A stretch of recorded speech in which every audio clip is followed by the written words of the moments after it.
Hello everyone. आज की इस वीडियो में हम बात करने जा रहे हैं एंशंट हिस्ट्री के एसएससी में पूछे गए सारे के सारे पीवाईक्यू को। तो हम आज की इस वीडियो में पीवाईक्यू तो डिस्कस करेंगे ही, चाहे वो एसएससी का सीजीएल हो, सीएचएसएल हो, एमटीएस हो, सीपीयू हो, स्टेनोग्राफर हो, मतलब एसएससी के सारे एग्ज़ाम को यहाँ पर कवर किया जा रहा है। और आज की ये वीडियो एंशंट हिस्ट्री की फर्स्ट वीडियो होने वाली है, जिसमें हम सिंधु घाटी सभ्यता प्रागैतिहासिक काल को डिस्कस करने वाले हैं। तो पीवाईक्यू के थ्रू हम सारी चीज़ों को कवर करेंगे विद फुल एक्सप्लेनेशन। ठीक है, तो चलिए वीडियो को स्टार्ट करते हैं। अगर आप हमारे इस चैनल पर नए हैं तो आप सभी से रिक्वेस्ट है कि इस वीडियो को लाइक करके आप चैनल को सब्सक्राइब ज़रूर से कर लीजिएगा। चलिए स्टार्ट करते हैं आज की ये वीडियो। यहाँ पर क्वेश्चन नंबर फर्स्ट बोल रहा है, भारत की ताम्र पाषाण, जिसे हम लोग कैथोलिथिक बोलते हैं, तो ताम्र पाषाण संस्कृति के बारे में कौन सा कथन सही नहीं है, हमें नहीं बताना है। ठीक है, तो इनमें से 3 स्टेटमेंट हमारा सही होगा और केवल एक स्टेटमेंट ही ऐसा होगा जो गलत होगा, और उसी को हमें पहचानना है। ठीक है, तो इस क्वेश्चन का आंसर बताने से पहले चलिए हम बात करते हैं ताम्र पाषाण संस्कृति के बारे में। देखो, ताम्र पाषाण कहने से क्या मतलब निकल रहा है? ताम्र मतलब तांबा और पाषाण मतलब पत्थर, राइट। तो तांबा और पत्थर दोनों का यहाँ पर इस्तेमाल किया जा रहा है। ठीक है, तो ताम्र पाषाण जो संस्कृतियां हैं ना, मालवा हो गई, महाराष्ट्र की जो जोरवे संस्कृति है, अगर आपने पढ़ा होगा जोरवे संस्कृति के बारे में, राजस्थान के आहड़ हो गया, मध्य प्रदेश हो गया, और जो पूर्वी भारत है उसके कुछ कुछ हिस्सों में ये ताम्र पाषाण संस्कृति हमें फैली हुई दिखाई देती। ठीक है, तो ये केवल गंगा यमुना दोआब तक ही सीमित नहीं थी। ठीक है, मैंने आपको बताया कि और भी बहुत जगह फैली हुई थी, लाइक मालवा, महाराष्ट्र, राजस्थान, एमपी, पूर्वी भारत में भी बहुत जगहों पर ताम्रपाषाण संस्कृति हमें देखने को मिली थी। ठीक है, तो अगर मैं बात करूं इसकी, तो ऑप्शन नंबर डी इसका करेक्ट आंसर हो जाएगा। मतलब कि हमें बताना था कि कौन स्टेटमेंट सही नहीं है, तो ऑप्शन नंबर डी सही नहीं है, क्योंकि ये गंगा यमुना दोआब तक ही सीमित नहीं था, बल्कि और भी बहुत सारे क्षेत्रों में हमें ये संस्कृति दिखाई दी थी। ठीक है, पहाड़ी और नदी क्षेत्रों में प्राथमिक समुदाय थे। हाँ, वे ज़्यादातर पत्थर और तांबे की वस्तुओं का उपयोग करते थे। हाँ, मैंने आपको नाम से ही बताया, तांबा भी है, पत्थर भी है। कई हड़प्पा संस्कृति के अंत के बाद दिखाई दिए, तो हाँ, ये भी सही है। ऑप्शन नंबर डी आपका करेक्ट हो जाएगा, क्योंकि हमें सही नहीं है। क्वेश्चन ये पूछा था तो गंगा यमुना दोआब तक ही वो सीमित नहीं थे, और भी बहुत सारे क्षेत्रों में वो सीमित थे, वो फैले हुए थे। ठीक है, चलिए नेक्स्ट क्वेश्चन की तरफ बढ़ते हैं। नेक्स्ट क्वेश्चन यहाँ पर कह रहा है, शिकार के लिए मध्य पाषाण काल के लोगों के द्वारा आमतौर पर किस प्रकार के हथियारों का उपयोग किया जाता था? यहाँ पर जितने ऑप्शंस आपको दिखाई दे रहे हैं, आई होप आप सभी इन ऑप्शंस से परिचित होंगे, जानते होंगे इन ऑप्शंस को। तलवारें आप सभी ने देखा होगा, तलवार किसे बोलते हैं? तलवारें जो होती हैं वो आपकी यहाँ पर उसकी लोहे की, ठीक है, लोहे की एक त्रिभुजाकार आकृति बनी हुई रहती है। ठीक है, तो ये शिकार के काम में भी यूज होता है। तांबे नहीं, कांटेदार भाले। ठीक है, ये कांटेदार भाले का मैं बात कर रही हूँ। तलवार आप सभी जानते हैं, तलवार किसे बोलते हैं हम?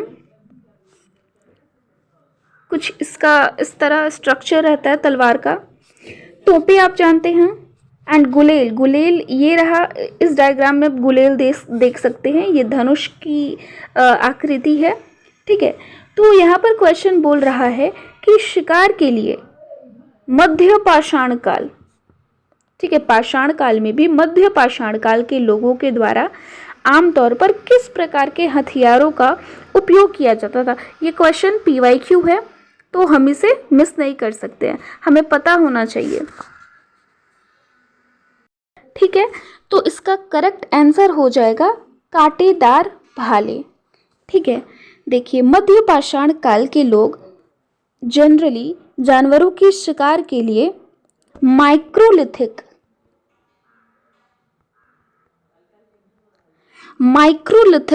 और कांटेदार भालों का उपयोग करते थे। ठीक है, ताकि वो शिकार कर सके।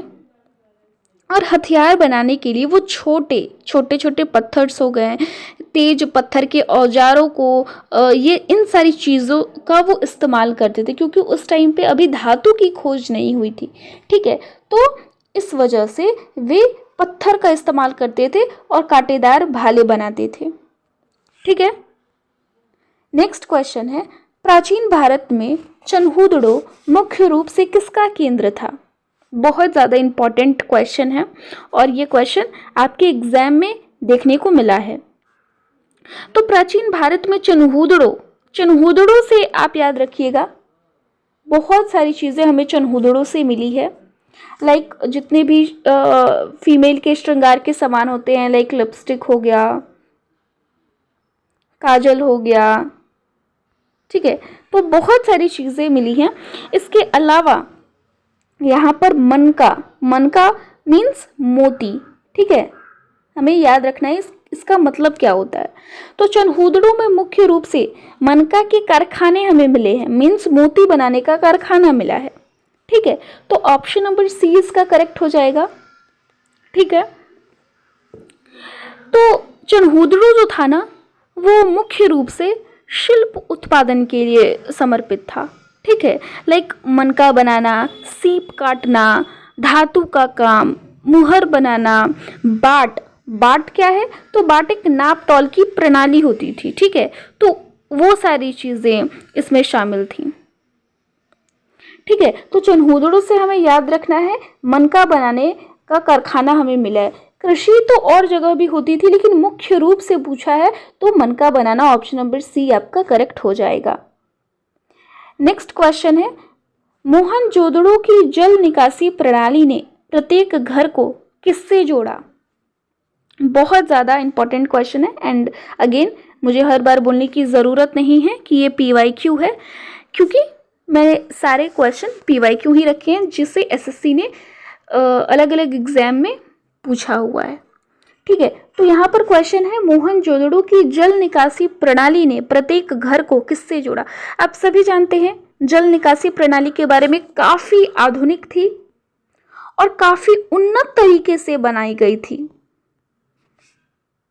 ठीक है, जल निकासी प्रणाली जिसे हम नाला भी बोलते हैं, तो काफ़ी गहरा उनका नाला हमें मिला और काफ़ी उसकी चौड़ाई थी। ठीक है, और नाला में एक मेन होल हमें दिखाई दिया। ठीक है, अब मेन होल कहने का क्या मतलब है? लाइक ये नाला है हमारा, तो हर घर की जो नाला है, मतलब हर घर का पानी जो है इस नाला में आकर गिरता है। तो मेन होल कहने का क्या मतलब है कि यहाँ पर एक होल बनाया जाता था ताकि इस नाले की जो भी गंदगी हो आके इसमें स्टोर हो जाए और यहीं से दोबारा इसे खोलकर और इसकी गंदगी को निकाला जा सके, ताकि पानी जो है वो एक जगह इकट्ठा ना हो। ठीक है, तो काफ़ी उन्नत जल निकासी प्रणाली थी मोहनजोदड़ो की। अगर आपने पढ़ा होगा तो आप जानते होंगे। ठीक है, तो यहाँ पर बोल रहा है कि मोहनजोदड़ो की जल निकासी प्रणाली ने प्रत्येक घर को किससे जोड़ा? तो ढकी हुई सड़क की नाली से। उनकी जो नाली होती थी ना, उसे वो ढक देते थे मोटे मोटे बड़े बड़े पत्थरों से। ठीक है, तो ये चीज़ें थी। ठीक है, option number C is the correct option. प्रत्येक घर का अपना एक स्नान घर होता था, ठीक है, छोटी नालियों के माध्यम से ढकी हुई सड़क की नाली से जुड़ा हुआ था, ठीक है। और ये सड़क की नालियाँ ईंटों, अब ईंट में कौन, तो कच्ची ईंट भी थी और पक्की ईंट भी थी, ठीक है। नेक्स्ट क्वेश्चन की तरफ बढ़ते हैं। नेक्स्ट क्वेश्चन है हमारा, निम्नलिखित में से कौन सा विकल्प प्रागैतिहासिक कालों का सही क्रम है, ठीक है। तो यहां पर अगर हम बात करें मध्य पाषाण काल के बाद पूरा पाषाण काल, नव पाषाण काल, धातु युग, ये तो गलत हो जाएगा। सबसे पहले क्या आया, पूरा पाषाण काल आया, उसके बाद मध्य पाषाण काल आया, उसके बाद नव पाषाण काल आया। बेसिकली ये पाषाण काल का ही विभाजन है, ठीक है, कि सबसे पहले पूरा पाषाण काल आया, फिर मध्य पाषाण काल आया, फिर नव पाषाण काल आया और उसके बाद धातु युग शुरू हुआ, ठीक है। तो ऑप्शन नंबर ए गलत है, सी गलत है, डी गलत है। क्लियर है इतना? बहुत इजी क्वेश्चन था ये। चलिए नेक्स्ट क्वेश्चन है हमारा, हड़प्पा संस्कृतियों के बारे में निम्नलिखित में से कौन सा कथन सत्य नहीं है। अगेन यहाँ पर नहीं, हमें ध्यान रखना है, जब हम एग्जाम हॉल में बैठते हैं ना, क्वेश्चन हमें आ रहा होता है, लेकिन यहीं पर हम अटक जाते हैं कि क्वेश्चन पूछता है कुछ और बच्चे समझ जाते हैं कुछ और। तो ध्यान देना है हमें इन चीज़ों पे, राइट। यहाँ पर बोला कि कौन सत्य नहीं है, ठीक है। तो अगर इस क्वेश्चन की अगर मैं बात करूं तो यहाँ पर ऑप्शन ए बोल रहा है कि वे पशुपति नामक एक पुरुष देवता की पूजा करते थे। हाँ, पूजा तो करते थे। नेक्स्ट है, महिलाएं सोने, चांदी, तांबे और कांस्य से बने आभूषण पहनती थी। हाँ, धातु की खोज भी हो चुकी थी काफी टाइम बाद, तो महिलाएं पहनती थी आभूषण। नेक्स्ट है, सतो प्रथा के स्पष्ट प्रमाण मिलते हैं। सतो प्रथा मीन्स यहाँ पर सती प्रथा है, ठीक है, यहाँ पर सती प्रथा है। तो स्पष्ट प्रमाण मिलते हैं तो नहीं, सती प्रथा के हमें स्पष्ट प्रमाण नहीं मिलते हैं, ठीक है। अभी तक इसका हमें साक्ष्य नहीं मिला है। लेकिन लोथल की अगर मैं बात करूं, अब लोथल कहाँ पड़ेगा, तो गुजरात में पड़ेगा, आप सभी जानते हैं, ठीक है। तो लोथल की अगर मैं बात करूं तो वहां पर हमें संयुक्त दफन मीन्स एक साथ दो व्यक्तियों, लाइक एक पुरुष और एक महिला को दफनाने का हमें अवशेष प्राप्त हुआ है, ठीक है। तो ये एक्सेप्शन है, अपवाद है, तो इसे हमें ध्यान में रखना है, लेकिन एज सच हमें स्पष्ट प्रमाण नहीं मिले हैं, ठीक है। बस लोथल ही एकमात्र ऐसा अपवाद है जहां पर संयुक्त दफन हमें दिखाई दिया है, उसके साक्ष्य मिले हैं, लेकिन स्पष्ट प्रमाण नहीं है, ठीक है।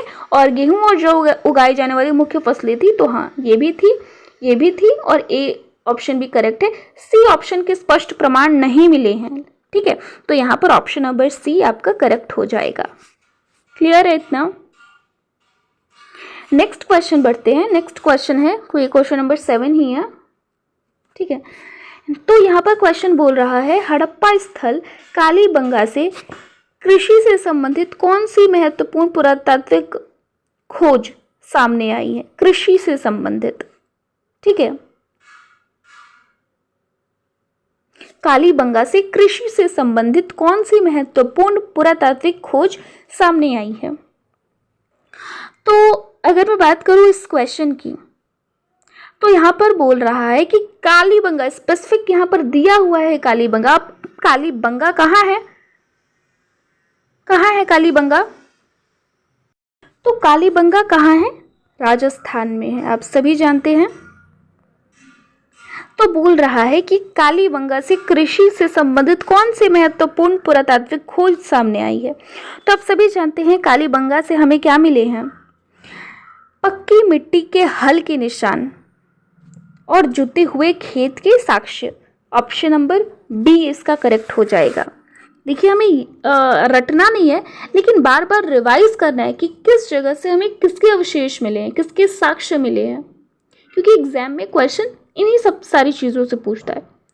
अगर मैं बात करूं चावल की खेती के साक्ष्य कहाँ मिले हैं, चावल की खेती के अवशेष कहाँ मिले हैं, तो ये कहाँ मिले हैं, लोथल, लोथल का है गुजरात में, लोथल के अलावा रंगपुर में हमें मिले हैं चावल की खेती के साक्ष्य। वहीं पे भंडारण कहाँ मिला है, अनाज जो होता था उसकी भंडारण संरचनाएं जिसे हम अन्नागार बोलते हैं, तो वो हड़प्पा और मोहनजोदड़ो दोनों में थी। ठीक है, चलिए नेक्स्ट क्वेश्चन बढ़ते हैं। नेक्स्ट क्वेश्चन नंबर 8 बोल रहा है, निम्नलिखित में से कौन सी सिंधु घाटी के शहरों की विशेषता नहीं है, अगेन नहीं है, ठीक है, ध्यान रखना है हमें। तो इनमें से कौन सिंधु घाटी सभ्यता means Indus Valley Civilization IVC के शहरों की विशेषता नहीं है। सो आप सभी जानते हैं संपूर्ण पर एक दूसरे को काटती हुई सड़कें थीं। ठीक है, इसका कहने का क्या मतलब है, लाइक एक सड़क इधर से आ रही है, एक सड़क इधर से आ रही है और ये दोनों एक दूसरे को समकोण पर काट रही हैं। फिर उधर से एक सड़क आ रही है, तो यहाँ पर आप देख सकते हैं 90 डिग्री का एंगल बन रहा है, राइट, तो एक दूसरे को समकोण पर काट रही हैं। नेक्स्ट है लोहे के औजारों का व्यापक उपयोग होता था। तो व्यापक तो नहीं बोल सकते हैं हम, हाँ उपयोग होता था लेकिन व्यापक स्तर पर नहीं होता था। पक्की हुई ईंटों का निर्माण तो हाँ हमें देखने को मिला, और उन्नत जल निकासी प्रणाली थी। मैंने आपको नाले का एग्जाम्पल दिया था कि नाले जो होते थे काफ़ी गहरे होते थे, उनकी चौड़ाई काफ़ी ज़्यादा होती थी और वो ढके हुए होते थे, और उसमें मेन होल था जो काफ़ी ज़्यादा उन्नत था, आधुनिक था। ठीक है, तो यहाँ पर क्वेश्चन बोल रहा था कि कौन सिंधु घाटी शहर की विशेषता नहीं है। ठीक है, तो यहाँ पर आपका करेक्ट आंसर क्या हो जाएगा, ऑप्शन नंबर बी। क्लियर है, वो ज़्यादातर लोहे के औजारों का व्यापक प्रयोग नहीं करते थे, तांबा और कांसे का उपयोग करते थे ज़्यादा। ठीक है, तो लौह युग के बाद लोहे का ज़्यादा व्यापक रूप से प्रयोग होने लगा था। ठीक है, चलिए नेक्स्ट क्वेश्चन है हमारा, सिंधु घाटी के शहर आमतौर पर किससे घिरे हुए थे। बहुत ज़्यादा इंपॉर्टेंट क्वेश्चन है। तो अगर मैं बात करूँ इस क्वेश्चन की, सो आप ऑप्शन देख के बता ही देंगे कि प्रवेश द्वारों के साथ कीले बंद दीवारें थीं। अब मैं बता रही हूँ इसको डिटेल में। ठीक है, देखिए सिंधु घाटी सभ्यता जो थी IVC, उसके शहर आमतौर पर ईंटों से बने हुए रहते थे। अब कच्ची ईंटें भी थी, पक्की ईंटें भी थी। अगर मैं नगर नियोजन प्रणाली की बात करूं, नगर संरचना की बात करूं, तो आप सबने पढ़ा है कि एक दुर्ग होता था, राइट, और एक दुर्ग की अपेक्षा कम ऊंचाई वाला एक और संरचना होती थी जिसे हम टीला बोलते थे। ठीक है, तो जो सिंधु घाटी सभ्यता थी वो आमतौर पर ईंटों से मिलकर बनी एक मजबूत कीले बंद दीवारों से घिरी हुई होती थी, और दुर्ग ही था जो कीले से बंद था। लाइक फॉर एग्जाम्पल, अगर ये A भवन है और ये B भवन है, तो यहाँ पर इसकी कीलेबंदी की जाती थी, राइट, इसकी कीलेबंदी कर दी जाती थी, मतलब पैक कर दिया जाता था। ठीक है, तो ये काफी सुनियोजित प्रवेश द्वार एक तरफ से हो जाता था। ठीक है, तो इसका आंसर क्या हो जाएगा, प्रवेश द्वारों के साथ कीलेबंद दीवारें, लकड़ी की बाड़ नहीं होती थी, पत्थर के बैरिकेड्स नहीं होते थे, खाया और ड्रॉबेज नहीं होता था। ऑप्शन नंबर बी आपका करेक्ट हो जाएगा। क्लियर है इतना। नेक्स्ट क्वेश्चन है, मोहनजोदड़ो का विशाल स्नानागार, जैसे हम ग्रेट बाथ बोलते हैं, किसके लिए जाना जाता है। अच्छा, विशाल स्नानागार तो था ही, इसके अलावा एक अन्नागार था जो अनाज के भंडारण के लिए इस्तेमाल किया जाता था, और ये अन्नागार और स्नानागार केवल मोहनजोदड़ो में ही नहीं बल्कि हड़प्पा में भी था, राइट। क्वेश्चन यहाँ पर बोल रहा है कि विशाल स्नानागार जो था वो किसके लिए जाना जाता था। तो आप सभी जानते हैं एक आयताकार, बड़ा सा एक आयताकार टैंक होता था जो स्नानागार कहलाता था। तो कृषि गतिविधियों के लिए नहीं जाना जाता था। उच्च पदस्थ अधिकारियों के लिए एक भवन, ये भी नहीं था। अनाज के लिए भंडारण सुविधा तो अन्नागार थी। तो एक बड़ा आयताकार टैंक था जिसमें लोग स्नान करते थे। क्लियर है, इसमें कुछ बताने की ज़रूरत तो नहीं है फिलहाल। नेक्स्ट क्वेश्चन है, ये क्वेश्चन नंबर 11 है। ठीक है, क्वेश्चन नंबर 11 है। नेक्स्ट है, अपने गोदीवाड़ा मतलब डॉकयार्ड के लिए जाने वाले हड़प्पा स्थल का नाम बताइए। बहुत ज़्यादा इंपॉर्टेंट क्वेश्चन। ठीक है, तो अगर मैं इस क्वेश्चन की बात करूं तो सबसे पहले हमें ये जानना होगा कि डॉकयार्ड क्या है, गोदीवाड़ा क्या है। तो ये बेसिकली ये एक बंदरगाह होता है।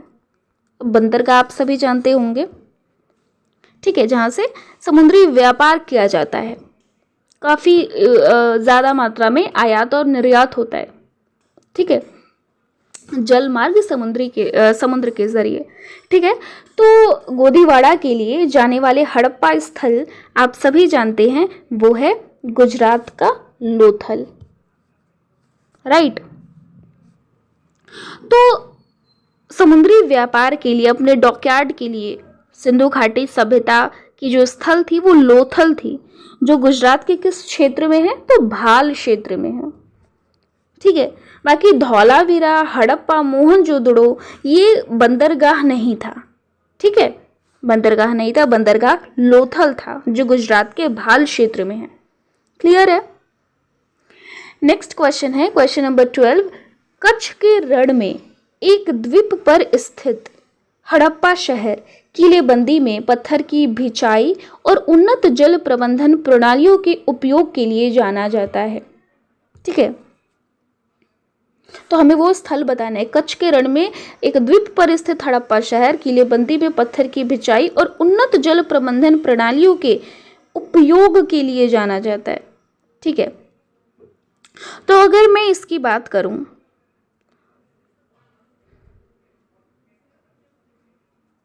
वन सेकेंड,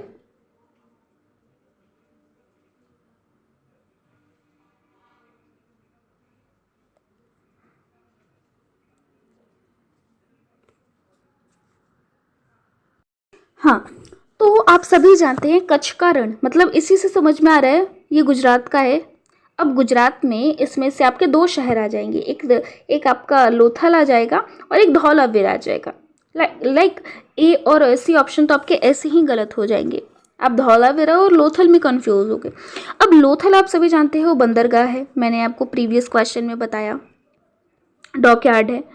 तो धौलावीरा इसका करेक्ट आंसर हो जाएगा ऑप्शन नंबर बी। धौलावीरा जो था ना, वो हड़प्पा सभ्यता जो थी उसके मतलब बहुत इंपॉर्टेंट शहर में से एक था, जो आप सभी जानते हैं गुजरात के कच्छ के रण में प्रेजेंट है। राइट। तो ये किस लिए प्रसिद्ध था? अपने उन्नत जल प्रबंधन प्रणाली के लिए ये बहुत ज़्यादा फेमस था। मोहनजोदड़ो किस लिए फेमस था? स्नानागार था वहाँ, अन्नागार था वहाँ, और भी बहुत सारी चीज़ें मिली हुई थी। लोथल बंदरगाह के लिए फेमस था, यहाँ से बहुत ज़्यादा हैवी अमाउंट में एक्सपोर्ट इंपोर्ट होता था। ठीक है, तो व्यापार के दृष्टिकोण से ये प्रसिद्ध था। तो धौलावीरा किस लिए प्रसिद्ध था? अपने उन्नत जल प्रबंधन प्रणालियों के उपयोग के लिए। क्लियर है। नेक्स्ट क्वेश्चन है, प्राचीन यूनानियों ने सिंध नदी के क्षेत्र को संदर्भित करने के लिए किस शब्द का प्रयोग किया है? तो आप सभी जानते हैं इसका करेक्ट आंसर इंडोई या इंडिके हो जाएगा।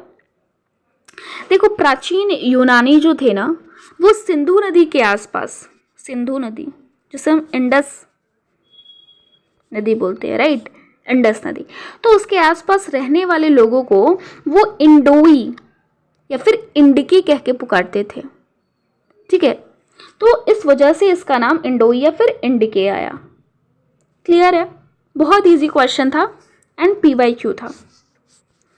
नेक्स्ट क्वेश्चन है, हड़प्पावासी यूरेशिया में कौन सी फसल उगाने वाले पहले व्यक्ति थे?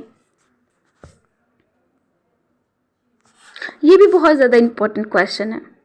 ठीक है, तो जो हड़प्पा वासी थे यूरेशिया में कपास, ठीक है, कपास उगाने वाले पहले व्यक्ति थे।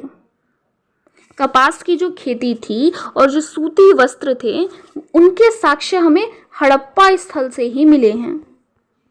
ठीक है, तो अगर क्वेश्चन में आए कि सूती वस्त्र के साक्ष्य, तो हड़प्पा में ही, और कपास की खेती तो ये भी हड़प्पा में ही। तो हड़प्पा स्थल से हमें ये दोनों चीज़ें याद रखनी है कि कपास की खेती और सूती वस्त्रों के साक्ष्य, ये दोनों हड़प्पा वासी मतलब उगाए जाने वाले फसल में सबसे पहले व्यक्ति थे यूरेशिया में।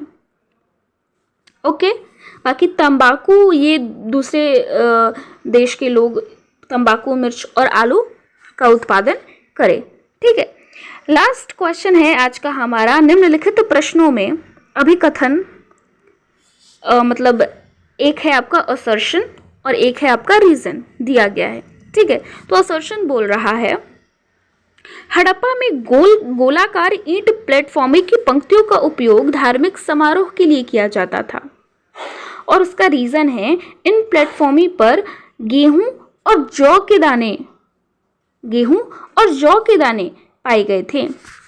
ठीक है, तो एक है इसमें असर्शन और एक है हमारा इसमें रीजन। अब हमें इसका करेक्ट आंसर बताना है। लाइक इसमें असर्शन सही भी हो सकता है, गलत भी हो सकता है।